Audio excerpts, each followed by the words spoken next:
Just 24 hours earlier, he was still in Kyiv, Ukraine, inspecting a tank factory with Zelensky. Just a few hours before his death, he was full of energy, getting ready to participate in a nationwide live broadcast. But then, late last night, this man, one of the most powerful figures in American politics, suddenly died of cardiac arrest in his residence on Capitol Hill. He was one of Trump's closest allies in Congress, Lindsey Graham. The official report stated that it was a sudden heart attack, but just 5 days earlier, the Iranian Revolutionary Guard had publicly announced that he was on their global assassination list. When news of his death broke, a professor from Tehran University even openly mocked him on X, saying, "What a pity, I wanted him to see Monday's oil prices before going to hell." There were no signs, not a single word left behind. Was this truly an unfortunate accident, or a meticulously planned international assassination? Let's rewind to July 10th of this year, a Friday, in Kyiv, Ukraine. Graham stood in front of several tanks, dressed in a dark suit, and said to the camera, "I've never been this optimistic. Putin is about to be dragged to the negotiating table." This was his 10th time setting foot on Ukrainian soil amidst the war. Zelensky personally tweeted, calling him a true defender of freedom, but no one could have imagined that this would be the last glimpse he left for the world. Just 24 hours later, on Saturday, July 11th, Graham flew back to Washington and returned to the empty room on Capitol Hill where he had lived alone his whole life. That evening at 8:30, the police radio suddenly sounded an alarm. A man was experiencing severe chest pain at home. 25 minutes later, emergency responders reported that CPR was in progress and the patient had gone into cardiac arrest. CNN later aired the 911 dispatch recording, and the words "cardiac arrest" could be heard very clearly. But there was also a section of the recording that was muted. Up until now, we still don't know what was removed. Around 9:30 that night, a neighbor took a photo of an elderly person being carried out of the Graham house on a stretcher. A few hours later, at 3:21 a.m. on July 12th, Trump announced on Truth Social, "Lindsey Graham, one of the greatest people I know, one of the greatest senators, has passed away." Graham's office then released a brief statement saying that Graham had passed away due to a brief and sudden illness. But they didn't specify exactly what kind of brief and sudden illness it was. No more details, no independent autopsy, no EKG data, just a brief and sudden illness. This statement instantly set off a media firestorm across the United States. At 71, think about it. In Washington politics, that's still considered the prime of life, full of energy and ambition. Just the day before, he was flying across Europe looking full of life and energy. He was scheduled to appear on NBC for his 64th live TV broadcast just a few hours later. His assistant insisted that he was perfectly fine before his death. How could someone just collapse out of nowhere like that? What's even more chilling is that this is already the second top Republican figure to die of sudden cardiac arrest in less than a month. On June 14th, McNair also suffered sudden cardiac arrest at his home in Washington, and he has now been in the hospital for nearly 4 weeks. To this day, his condition remains unknown. 2 major Republican figures have suffered cardiac arrest one after another. Is this just a coincidence? McNair's camp flipped the table, and right-wing powerhouse journalist Laura Loomer publicly lashed out, saying that just yesterday they were calling for sanctions, and today the person is gone? This must be thoroughly investigated. She even directly pointed the finger at the Kremlin, noting that Putin's advisor Dugin had openly issued a hit order on Graham. And Tehran's reaction in Iran only fanned the flames of this political conspiracy even more. Just 5 days ago, the Iranian Revolutionary Guard paraded through the streets at Khamenei's funeral, holding up photos of Graham, listing him as a global assassination target. As soon as news of Graham's death broke, a female anchor on Iran state television flashed a triumphant smile during the live broadcast. The Tasnim news agency erupted in celebration, and Professor Morandi from the University of Tehran even directly shared the obituary, leaving behind a cold-blooded taunt. What a pity. I was hoping he lived to see oil prices crash on Monday before going to hell. The Iranian Revolutionary Guard has now claimed responsibility for Graham's death, but it's possible they're just using this as a propaganda tool. So, let me ask you all a question. Do you think Graham's sudden death was more likely the result of a conspiracy by Iran or another country? If you think there was a conspiracy, type "conspiracy" for me. If you believe it was a sudden illness and a natural death, type "natural death." Let's see what everyone thinks about his sudden passing. With the cause of death still shrouded in mystery and Iran's current provocations, what about Trump? He has issued a stern warning. If Iran dares to assassinate him, the United States will utterly destroy Iran. The official stance we're seeing now is that it was a brief and sudden illness, but such a sudden death is really strange. Was it a heart attack, poisoning, or maybe overexcitement? Or was it a blood clot after a long flight? Or perhaps something they don't want the public to know? We just don't know, and it seems like we'll have to wait a while longer for the answer. Subscribe to Zhangguan Dian. If there are any updates, I'll follow up with you all in a short video as soon as possible. At this point, I want to pause and take a breath, because to truly understand why this death has triggered such a terrifying political tsunami, we need to dig deeper. Why do Iranians hate Graham so much? Why are so many people suspicious that he didn't die a natural death? So you first need to understand who this person really is. Let's rewind the camera back to South Carolina 70 years ago. On July 9, 1955, in a place called Central in South Carolina, a baby was born. His father was named F.J. Graham, and his mother was Millie Graham. Both of them had dropped out of high school. They made a living by running a small place called the Sanitary Cafe. This was a place where local textile workers often came after work to drink, play pool, and buy cigarettes. Upstairs was the restaurant and bar, next door was a tobacco shop, and downstairs was the pool hall. The Graham family of four, Dad, Mom, Lindsey Graham, and his younger sister Darlene, who was 9 years younger, squeezed into the only room behind the shop. They ate, slept, and watched TV all in that one room. When Lindsey was 12, he started working behind the counter. He later recalled to the Washington Post, "I worked in the pool hall downstairs, and I heard everyone's stories in town over and over again." He studied desperately hard and became the first person in his family to get into college. But just when it seemed like his life was about to turn around, fate pushed him into the abyss when he was 21. Graham's mother, Millie, was diagnosed with late-stage Hodgkin's lymphoma. The doctor said she only had 6 months left. He rushed home from college like a madman, took his younger sister to the end of the hospital corridor, crouched down, and said to her, "I don't know if Mom can make it through this time." This scene was later recorded in his 2016 autobiography, My Story. When the doctor pronounced their mother dead, Lindsey refused to believe it, grabbing her mother's arm and begging her, "Come back and live with us." Their mother really did wake up for a brief moment, but in the end, she still passed away. Her death was a devastating blow. Another traumatic event happened 15 months later. One day in 1978, Graham's father, FJ, suddenly had a heart attack at home. It was his then 13-year-old sister, Darlene, who discovered their father's body. Darlene later told NPR, "I remember that day standing in the living room, scared out of my wits. This made Lindsey rush home immediately, hold me in his arms, and promise me that he would always be there for me and always take care of me." At 22, Lindsey Graham lost both of his parents in quick succession, leaving him and his sister. What were they supposed to do? This young man, barely an adult, made 3 decisions in a very short period of time. The first life-changing decision he made was to sell the family's small, modest cafe and send his young sister to live with their uncle. Second, after graduating from college, he joined the U.S. Air Force right away because the Air Force could provide him with military benefits, including health insurance, which allowed him to ensure his sister would have medical coverage. Third, he legally adopted his younger sister, becoming her legal guardian, like a father to her, so that she could inherit all of his military benefits. These 2 years of darkest times shaped the future Lindsey Graham, a man who treats responsibility as a belief and who is willing to give up all personal freedom for the sake of his family. This is also why, after decades in Washington, he has remained unmarried and childless. He once joked, "A smart woman would never marry me." But his sister Darlene later revealed the real reason. "The only reason my brother never married is because he spent the best years of his life raising me." In 1982, Graham put on an Air Force uniform and became a military judge advocate. Before that, he had already earned his Juris Doctor degree. While stationed at the RAF Mildenhall base in the UK, he met a German flight attendant named Sylvia.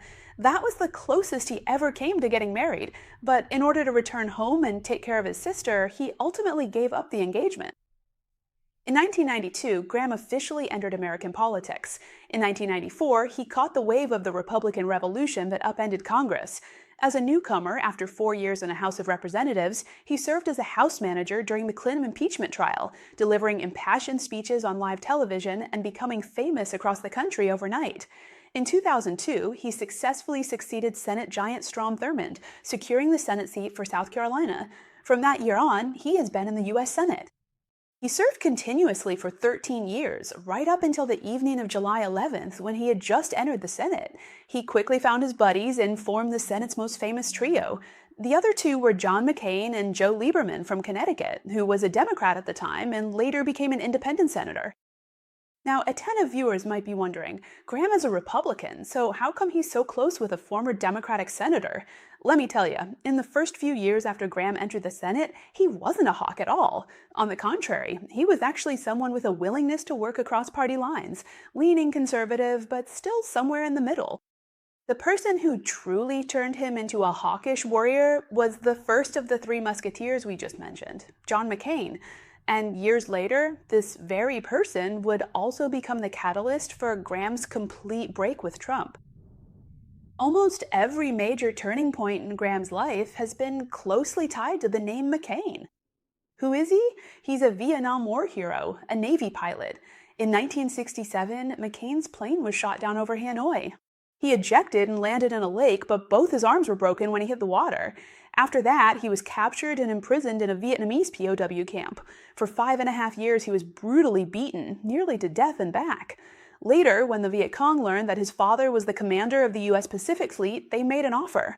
They offered to release him early, but McCain refused. He said, if anyone is to be released, it should be in order. Those who arrived first should leave first. I'm not more important than anyone else.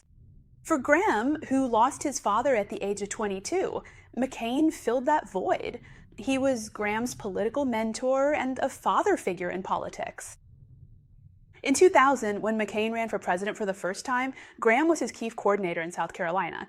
In 2008, when McCain made another bid for the White House, Graham traveled all over the United States with him. The thing that influenced Graham the most from McCain was that one motto of the Three Musketeers. The United States must take the initiative to shape the world, or else our enemies will shape it for us. Doesn't that sound especially powerful? This is a continuation of the Reagan Doctrine, and it's also a core principle of Trump's and the American conservative foreign policy. But what truly pushed Graham to turn this idea into action was the 9/11 attacks. From then on, he embarked on a hawkish path to reshape the Middle East. In 2002, he voted in favor of the Iraq War Authorization Act. In 2007, when the U.S. military was deeply mired in the conflict, he was the key advocate in Congress for President Bush's troop surge strategy. As the situation in Iraq evolved, he later turned his focus entirely toward Iran, the core of the Shia bloc. In November 2010, during Obama's presidency, Graham publicly called for a preemptive military strike against Iran at the Halifax International Security Forum. He advocated not only for destroying Iran's nuclear facilities, but also for completely severing the regime's lifeline. You see, this happened back in 2010. Graham was already calling for strikes against Iran on the international stage at that time. His stance hasn't wavered at all in the more than 10 years since. That's also why Tehran sees him as a thorn in their side and has hated him for 16 years. But interestingly, while he's a hardline hawk who never backs down in foreign affairs, when it comes to domestic politics, he's actually a consummate dealmaker. He once joined forces with McCain and Schumer to form the famous Gang of Eight, and in 2013, he pushed for bipartisan immigration reform, trying to create a path to legalization for millions of undocumented immigrants. And the Republican right, they were furious about it, calling him a traitor and a rhino. When Obama nominated Sotomayor and Kagan, two liberal female Supreme Court justices, he also voted in favor, despite pressure from within his own party. Pay attention to this detail, folks. Later on, we'll watch one of Graham's most famous angry outburst videos. In that video, he mentioned those two liberal justices nominated by Obama. In Washington, Graham leads a double life. Domestically, he's a skillful dealmaker, while in foreign affairs, he's an uncompromising, tough warrior. However, this balance between domestic and foreign affairs was quickly disrupted by the arrival of another person. In 2015, Graham jumped into the presidential race, but he had almost no support in the Republican primaries, so he dropped out quickly. However, before he withdrew, he did something that, in his own words later, was like slapping himself in the face. He became one of the earliest and fiercest critics of Trump within the Republican Party. On July 18, 2015, just as the Republican primaries were kicking off, Trump publicly criticized McCain at a campaign event in Iowa. Trump said, The reason McCain is called a war hero is because he got captured. I prefer people who weren't captured. This remark deeply hurt Graham and his friends. Remember earlier we mentioned that McCain was like a second father to Graham? And considering that McCain refused early release while being held captive by the Viet Cong, Trump mocking him like this was especially painful. It really wasn't appropriate. So from that moment on, Graham started going after Trump. He tweeted repeatedly and even called Trump a *** directly during a CNN interview. He even said that the Republican Party should tell Trump to go to hell. In the 2016 election, he refused to vote for Trump. And there's a really interesting political moment that you'd only see in America. On July 21st, 2015, Trump went to Bluffton, South Carolina to hold a rally, which happens to be Graham's hometown. And guess what Trump did? He stood on stage and pulled out a piece of paper. In front of thousands of people, he read out Lindsey Graham's private cell phone number, digit by digit. He told the audience, his supporters, to call Graham. So how did Graham respond to the situation? He made a spoof video and posted it online, showing himself with an old flip phone. First, he smashed it with a golf club. Then he chopped it with a kitchen knife, put it in a blender to shred it, and finally threw it into the oven. He said, "Mr. Trump, you don't like my phone? Thank you for giving me an excuse to upgrade to a new one." That video went viral on Twitter and YouTube at the time, becoming one of the most entertaining moments in American politics in 2015. Friends, don't you think the way these two old guys attack each other is kind of ridiculous and hilarious at the same time? Like the video and let me know. But it's precisely because they used to insult each other so harshly that the turnaround later was so shocking. In March 2017, not long after Trump had just taken office, Graham went to the White House to meet with him. There were no cameras or microphones at this meeting, and the two of them talked for a long time. When Graham walked out of the White House, it was as if he had become a different person. Later, he said something to CBS, and I believe this one sentence is the key to understanding his political philosophy for the rest of his life. He said, "I don't intend to give up cooperating with this president. The best way to honor John McCain is to help my country. That is, to help my country." He proactively gave Trump his new cell phone number, which was both a gesture of reciprocation and reconciliation. With a little chuckle, he said, "Mr. President, last time you leaked my number, so this time I'm giving you my new one directly. If you want to yell at me, hey, just call anytime." Trump laughed. From that moment on, the two of them went from being mortal enemies to friends again. What happened next became one of the most unbelievable scenes in Washington. In November 2017, the two of them spent several weekends in a row playing golf together at Trump's golf club. They flew on Air Force One together. In the Oval Office, Trump would call out in front of a room full of people, "Lindsey, what do you think?" Graham even described himself in public as Trump's North Star. The North Star is the one sailors use to find their way when they're lost. The confidence and closeness behind that statement, friends, is something else. Think about that for a moment. But at this moment, fate dealt Graham the heaviest blow. On August 25th, 2018, McCain passed away from brain cancer. This was the second time in Graham's life that you lost a father figure. The first time was his real father, and the second time was his political father. When he delivered the eulogy on Capitol Hill, he choked up halfway through and couldn't continue speaking. All the lawmakers in the audience bowed their heads. McCain's death left Graham even more devastated. He was pushed toward Trump.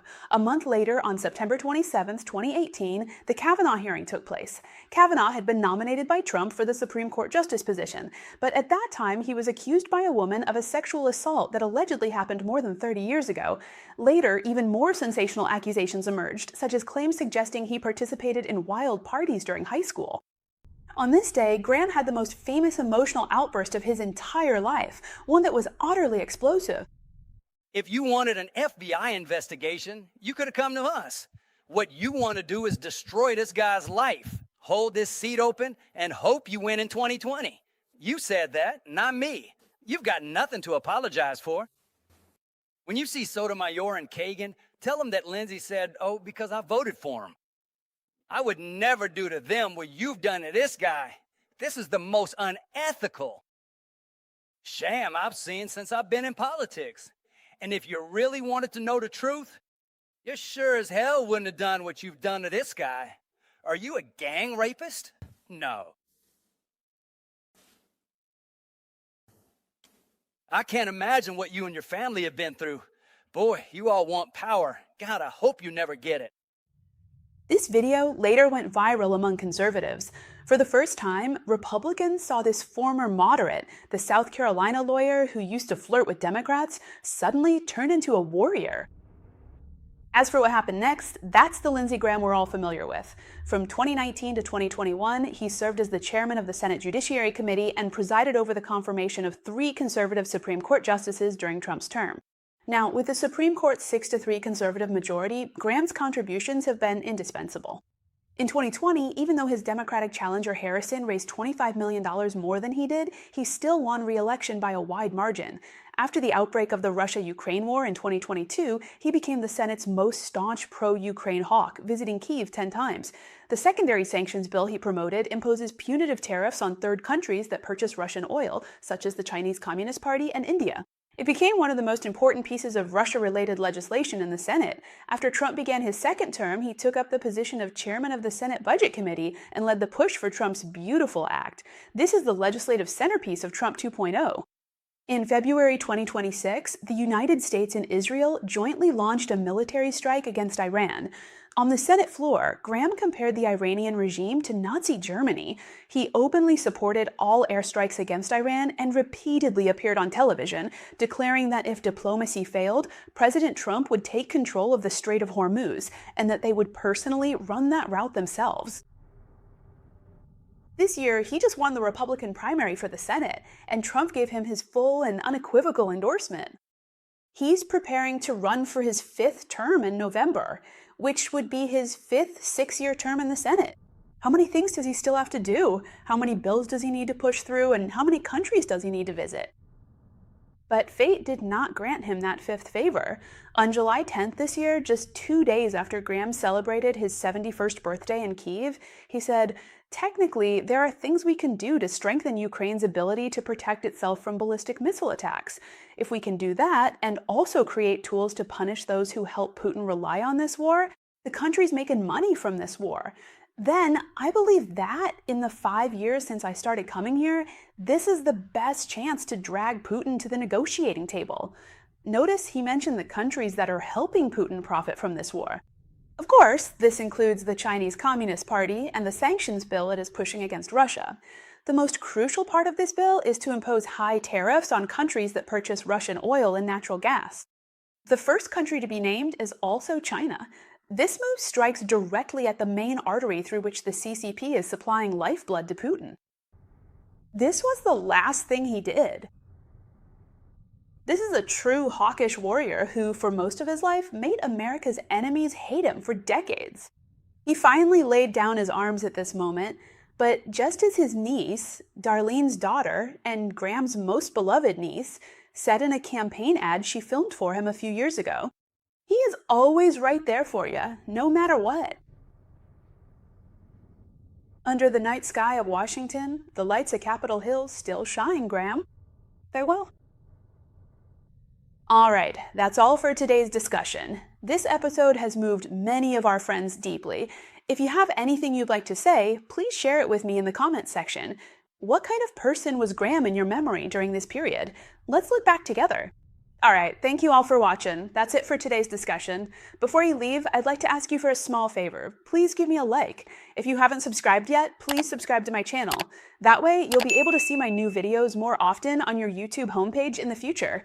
Also, please help share my show with more friends. This iron-blooded warrior deserves to be known by more people. Let's remember him well. Thank you all for watching. We'll meet again on Tuesday at the same time here on Zhengguan Dian. Don't miss it. See you then. Bye.